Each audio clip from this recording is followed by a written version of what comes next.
Regina. Grey Cup is weeks away. Get your daily update here. You're listening to the Ticats Audio Network.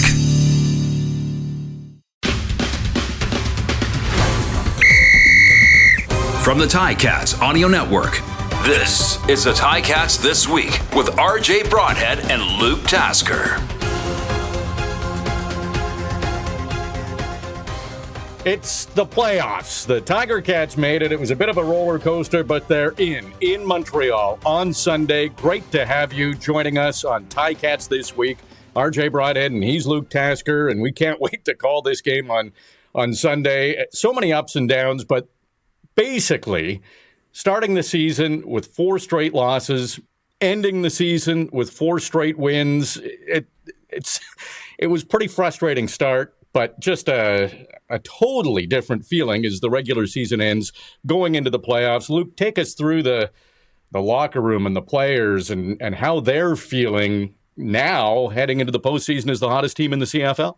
It's all positive excitement at this point. I mean, the hardships of the season that any players had physically and other, you can overlook them now. This is the best time of the year for a football player. It's magic, man. This is just an opportunity to be great, to be champions.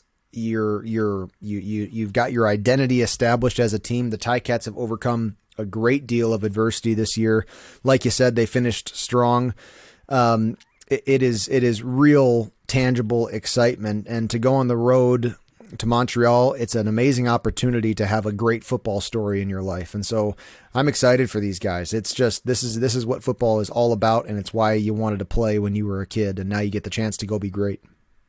I've been looking at a few of the predictions, and the Tiger Cats are definitely the team that most people are taking to win the East semifinal in Montreal. Statistics all are fairly close. Montreal finished 2 points better than the Tiger Cats. It felt like more than that during the season, and when second place was kind of out of the reach for the Tiger Cats, that they're only 2 points behind Montreal. Going in as the hottest team, does that really mean anything for a team, or is it the postseason starts over, or can you actually get some momentum from that winning streak that the Tiger Cats are on? No, I think you can, and I think it is meaningful that the Ticats last third was so impressive. You kind of want to not be figuring things out anymore, and for a long time this season, the Ticats were figuring things out. The turnovers were bad, and they haven't totally flipped the script in terms of over a length of time been winning the turnover ratio, but it has plateaued a little bit. They've kind of had a net zero for a while, been hovering in that low -20, which is not a great number, but it did stop, the downhill slide for a number of games there. And we can touch on that a little bit later because that's an interesting story of its own. But I think it's meaningful that the Ticats are considered the hottest team in the playoffs right now, and they can hang their hat on that. I mean, I can't speak highly enough about the way that their defense has played in the last third of the season and just how impressive they've done against some really good offenses. Yes, in some ways it starts fresh, right? And it is interesting to me that the Ticats are favored seemingly by a large number of onlookers. It's not going to be easy to go into Montreal. I mean, no. Montreal is at home. They get the privilege, and they've earned the privilege of doing that. And what is fascinating, though, is that the 3 matchups this year, which was split 1 and 2, from the Ticat perspective, one of those other games goes differently, and this game is flip-flopped, and it's just as simple as that things could be different. So the Ticats have to know that they're well matched against Montreal, but still, it is a home game for Montreal, and they earned that second place spot. Yeah, and all the games were close. The Tiger Cats won the first one. The Alouettes won the next 2 to get the tiebreak, and that's kind of what put second place in a home playoff game out of reach for a while for the Tiger Cats. But they were all one-score games, and we talked about it a little earlier this week on Ticats Today with Louis Butko. And in case you missed that show, I'll go through the 3 games. Like that first game, Hamilton won by 7. Trevor Harris was was hit by Stavros Katsantonis, a roughing the passer. I remember we were thinking in the booth, I don't want to speak for you, Luke, but I still remember the look on your face and probably the look on my face that here we go, a bad penalty. It's late in the game. It's another collapse. And then the injury spotter pulls Trevor Harris out, and Dominic Davis comes in, who'd thrown 2 passes all season, and he's picked off by Cam Kelly. Game over. But that game, easily, you just felt it was going Montreal's way late. Mm-hmm. So, you mentioned that these games all could have been different. The second game, Matt Schultz was great. He was great. He had that big game with Tim White, 145 yards receiving. Tiger Cats led by 2. Basically no time left on the clock. David Cote kicks a 48-yard field goal. That's not a gimme to win by a point. So that game was close. And then the final game, Montreal was up by 7. Hamilton was moving the ball. Keandre Smith, he was trying to make something happen, wound up fumbling. Montreal recovered and never gave the ball back to the Tiger Cats. They were able to run the clock out. But all 3 exciting. All 3 came right down to the wire. And all 3 could have gone either way. So I'm assuming Sunday's going to be a big game, an exciting game. But boy, looking back, it's mind-boggling how Hamilton didn't win all 3, or Montreal didn't win all 3. The games were so close. Amazing. And there's a 1-point difference in net scoring over the 3 games with Montreal and Hamilton. That's great. I mean, that's great for the league when you have games like that and teams that are seemingly well matched. I mean, they play each other tough. That's the way that it is, and this game will be no different. I think Ticats 5-1 in the last 6 of the season. You also got to, Montreal has turned their ship around as well. They started the season off really, really poor. They were 2-6, and then they flipped the script on themselves, and they're 7-3 as they end the season. In their last 10 games, that is. But they've really started to learn how to win as well, and very important, one of those last games, that last loss for the Ticats was the Montreal game. And so Montreal has played Hamilton well, and Trevor Harris had moments in those games where he looked really, really great. I am excited to see this Ticat defense in their, with their full and standard lineup again as they take the field in Montreal. Two things that are interesting to me, RJ.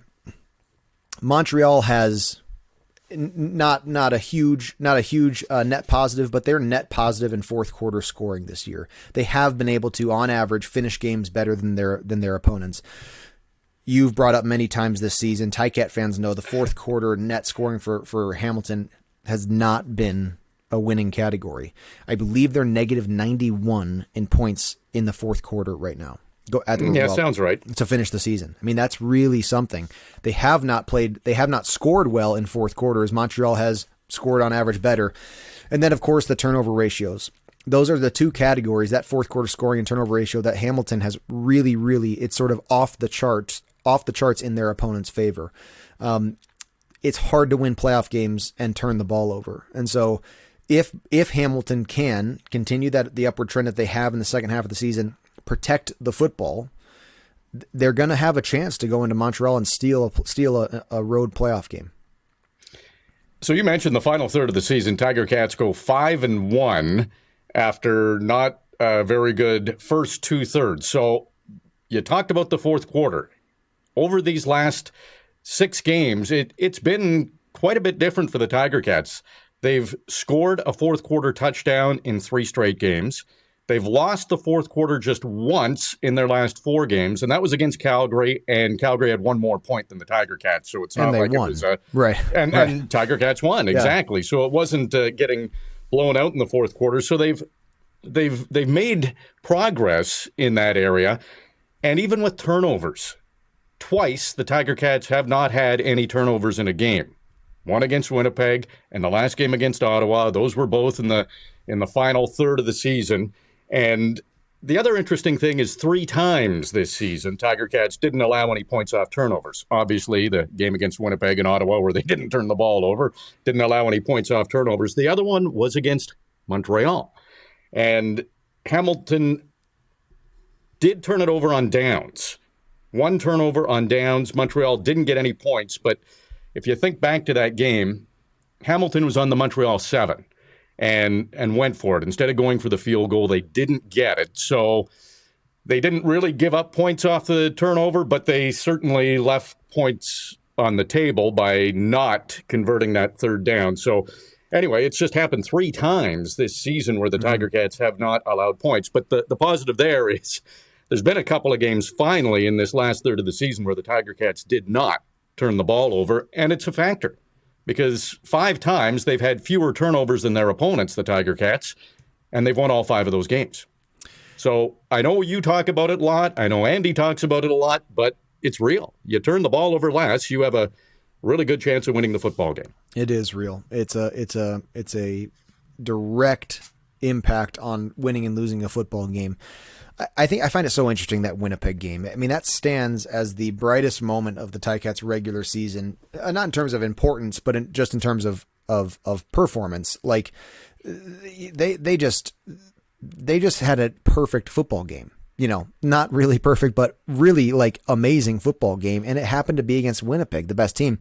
And part of that was not turning the ball over at all. If they hold on to that football, if they can have the ability to take it away and not give it away, they have as good a chance as any other to make a play for this Grey Cup. It's the only win for the Tiger Cats this season that wasn't by one score. It was by more than one score. Pretty interesting looking back at their 4-game winning streak. It's been some good football by the Tiger Cats. But they beat Saskatchewan by 4 points. They beat Calgary by 3 points. They beat Ottawa by 3 points.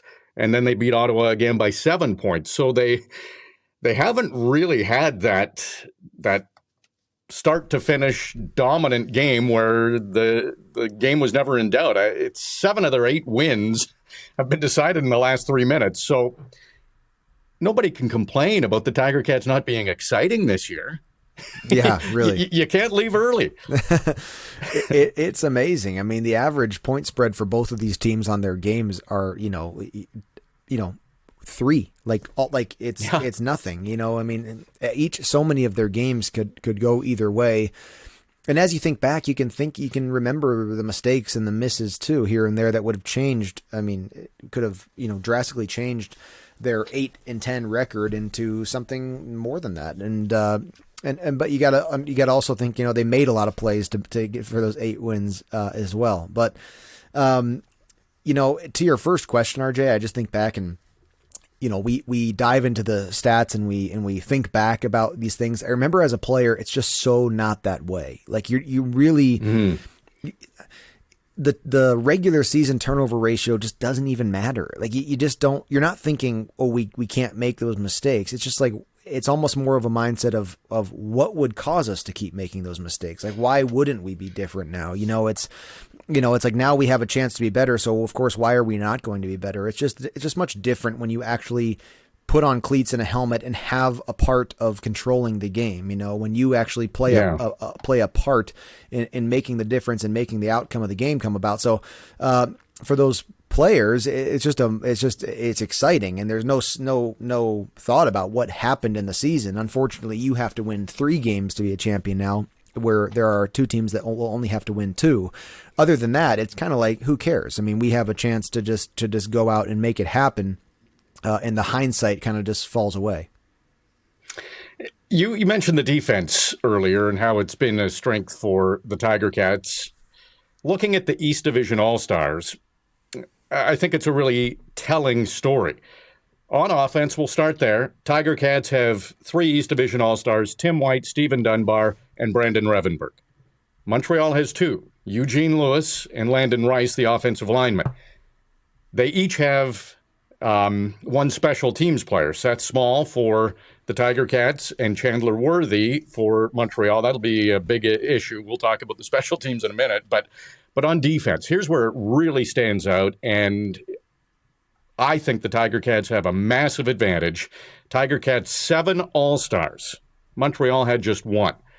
If you hadn't seen the release earlier, Hamilton All-Stars, Julian Hauser, Micah Johnson, Jovan Santos-Knox, Cameron Kelly, Jamal Roll, and Richard Leonard. The one for Montreal is Wes Sutton. So looking at that, to me, if you hadn't watched a game at all in the CFL, you'd look at that and say Hamilton's defense is going to dominate this football game. And those 7 are spread across secondary, linebacking core, and front 4. I mean, just personnel-wise, they just have a really, really complete lineup. I mean, there's not really a deficiency. And that doesn't mean that teams can't make plays against a Ticat defense. It's just that you've got guys who are trustworthy to be great and to win their battles in every single piece of that defense. It's like there's no spot where you say, hey, we're going to have a really great run attack because this team's secondary is really good. You can't say that. You can't say, hey, we're going to go out there and if they play man coverage, all our guys are going to win their one-on-one battles on the outside.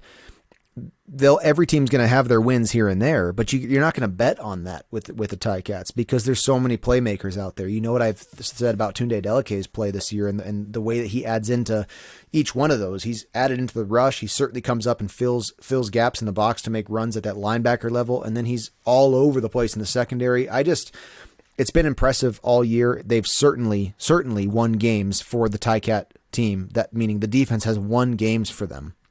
And at times where there's just been a stagnant offense, just lack of rhythm, they've held the game together. I mean, that old saying, defense wins championships. I never agreed with it because I felt like spoken like a true receiver.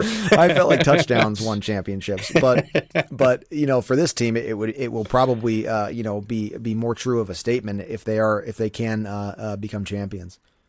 Well, the run defense has been so good for the Tiger Cats this season, and William Stanback is back for Montreal. Jeshwin Antwi, he finished 5th in rushing. They've got Walter Fletcher. They've got a lot of depth at running back, but what concerns me is Eugene Lewis. Looking back at those successful games Montreal had, not only this year, but last year against Hamilton, Eugene Lewis had massive games. So I know you weren't in the defensive meetings a lot, but I'd have to think that a lot of their game plan is going to revolve around stopping Eugene Lewis, wouldn't you? Yeah, and it's interesting there are different ways of scheming a defense if you think that there's a strength out on an offense that you have to protect from. Like the classic example, but I think is maybe overthought by onlookers, is like the classic like double team, like man coverage, like with 2 guys. You can do that, but this is professional football. Like in high school, if there's just like one guy who's just like the all-star, like fine, do that, and then you're going to play, you're going to play 10 on 11 with the rest of the guys on the field, right? It's not. Yeah. You can throw that into the mix sometimes. More frequently, you can overload sides. Like you can bracket guys, so it's not like truly a man coverage, but there's just more defenders in the area of a strong player. You can also run things like 2-man across the board. Like 2-man is a tough coverage to pass in. It's man coverage, but there's more zone help on top of that man coverage. As an offensive minded football analyst, if I was a defensive corner, I like 2-man. I think it's hard to dissect it. There's a lot of guys in the secondary, and each receiver has a one-on-one battle, so there's nobody that's going to get lost in space. There are all kinds of different ways to do it. You can just drop 9 and only rush 3, right, and just load up the low zones of the field. But the Ticats, they've got to pay attention to Worthy. You're right. He had big games, and the thing is, even if you got a guy like that on offense that you're going up against, you got 60 plays to run or so in a game. Not every play, like he's going to have a standard receiver battle every now and again where it's just call it cover 3 or 3 double cut, and he just has his route and he might be the guy in space. You're going to run your blitzes every now and again, and if he's the guy who's left in an open part of the field, he's going to get his opportunities is the point.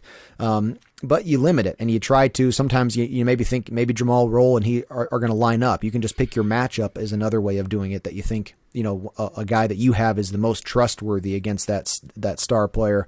But it just inevitably, the big time players are the guys making the big time plays in those games. And so, I wouldn't be surprised if we see Chandler Worthy get some action and some success as well. And the Ticats just have to be able to kind of counterbalance that. Yeah, so Eugene Lewis is third in receiving in the CFL at the end of the regular season. Their next leading receiver, Reggie White Jr., at 21st. So there's a big gap there.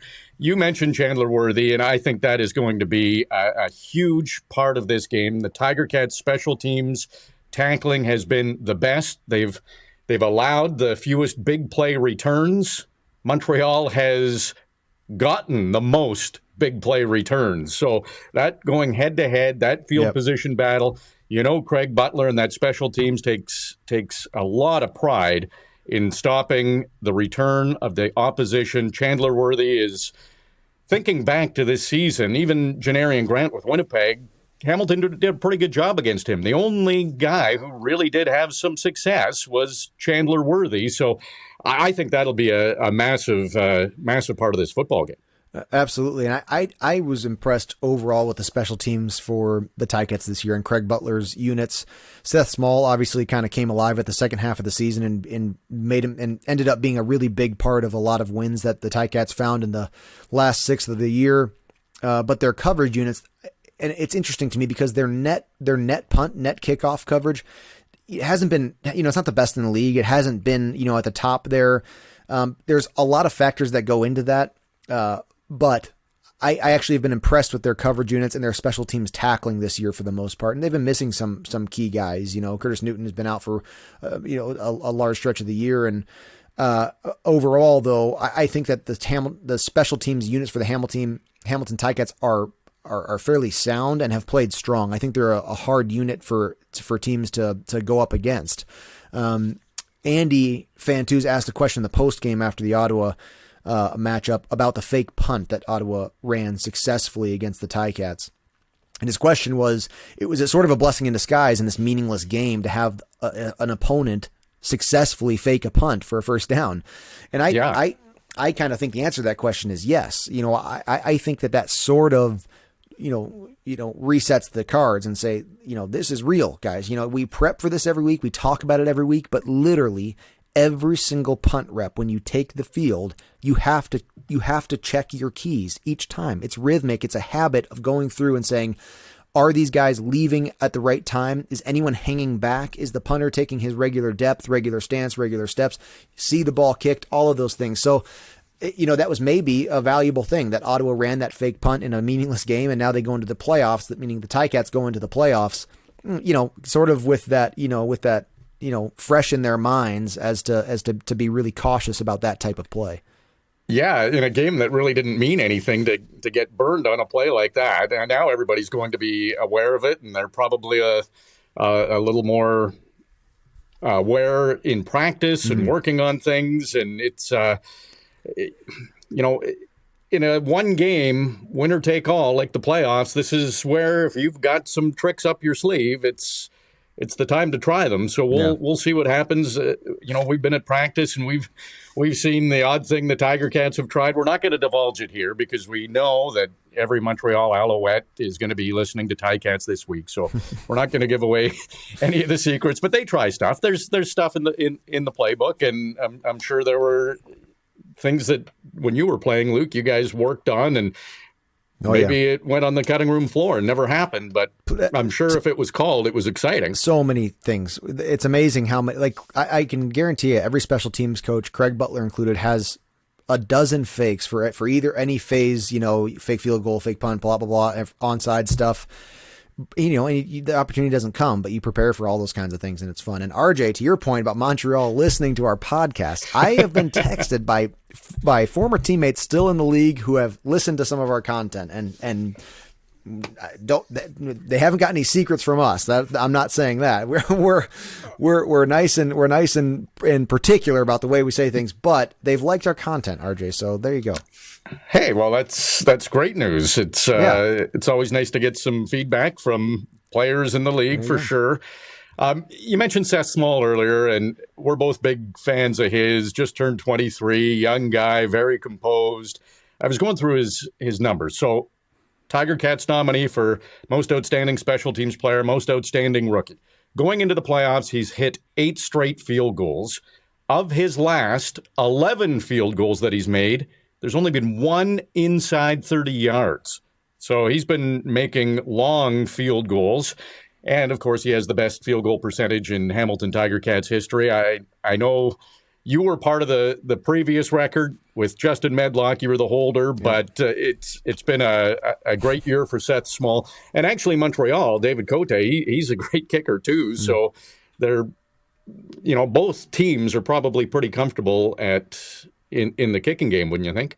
I would think so. Yeah, and the playoff field goals are,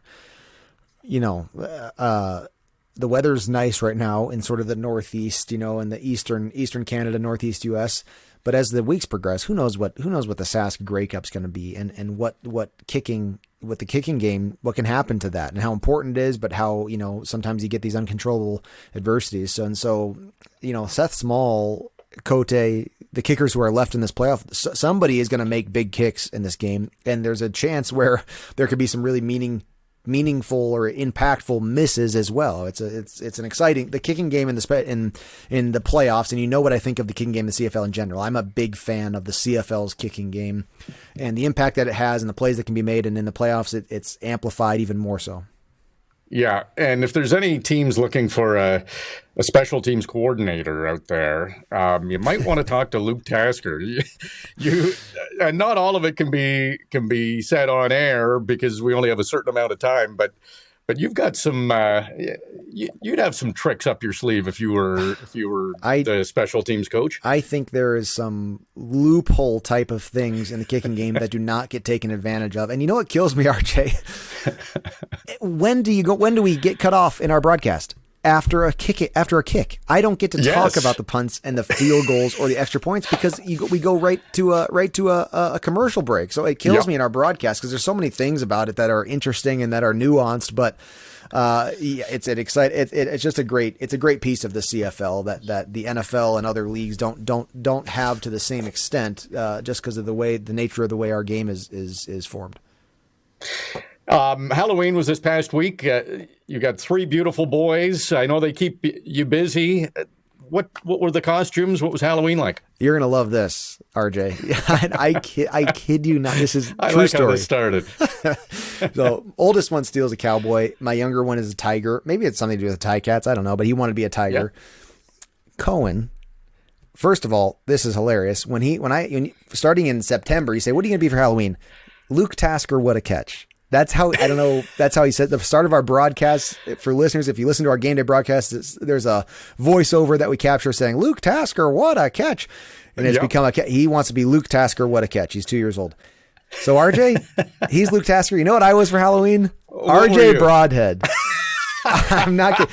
And it worked out well because I'm not a big Halloween guy. I don't really love dressing up. So I just wore my Ticat stuff, but called myself RJ Broadhead. So there you go. I hope you didn't scare kids with that RJ Broadhead mask. I walked around saying, touchdown, Tiger Cats. Oh boy. Yeah. Maybe I'll get to say that a few times Sunday. I would like that if you did. Yes. Well, I kid you not, though. RJ Broadhead and Luke Tasker walking around the streets of East Aurora, New York. Oh, that's great. Yeah, well, good. Hey, maybe share some candy too, on Sunday? You got it. So final thoughts on the game. Hamilton going into Montreal, East semifinal. It's going to be the end of the season for one of these two teams. What's your gut telling you? I don't know what it is. Over the last decade, the Ticats have had the most playoff games, certainly in the East. And I actually think they actually have maybe had the most playoff games in the league as you look back through 2013, I think it was. The Ticats win this time of year, man. They do. And I never went to Montreal for a playoff game, which is just interesting as I thought back to that never happened. Montreal came to Hamilton. But I really do feel good about where the Ticats are. I think Orlando Steinhauer has just a real ability to solidify the culture and the mentality as the playoffs come around. Like the team feels together, and they feel positive. They feel confident in themselves. And I think he makes for a franchise, for a locker room where guys are empowered to make the plays that they're asked to make. I was never happier than than taking the field for a playoff game, knowing that we were, we were maybe 3 hours away from being, one step closer to a Grey Cup. And it's just a great moment. And I hope those guys are soaking in and having fun, because this is the best that football gets is football at this time, is playoffs at this time of year. Now, well said, Luke. Can't wait for the game. The pregame show begins at noon, and we'll have the call. Myself, RJ Broadhead, and Luke Tasker on the Ticats Audio Network. 1 o'clock is kickoff. You are all set for the game. Of course, listen to Ticats Game Day. That'll be early morning. You can listen on Sunday. Luke, you're going to be with Courtney Stephen, and the depth charts will be released. So we'll know who's in, who's out, and, we could see a couple of quarterbacks. That's kind of what Coach O said at practice. I think it was yesterday, that there's a good chance you see both Matt Schultz and Dane Evans. Yep. So it's just to see that depth chart. So Ticats Game Day on the Ticats Audio Network. You want to hear Luke and Courtney, they'll break down the depth charts. But as far as going into Sunday, it's going to be an exciting game. Be sure to tune in. Kickoff is at 1 o'clock. And thanks again for tuning in to Ticats this week.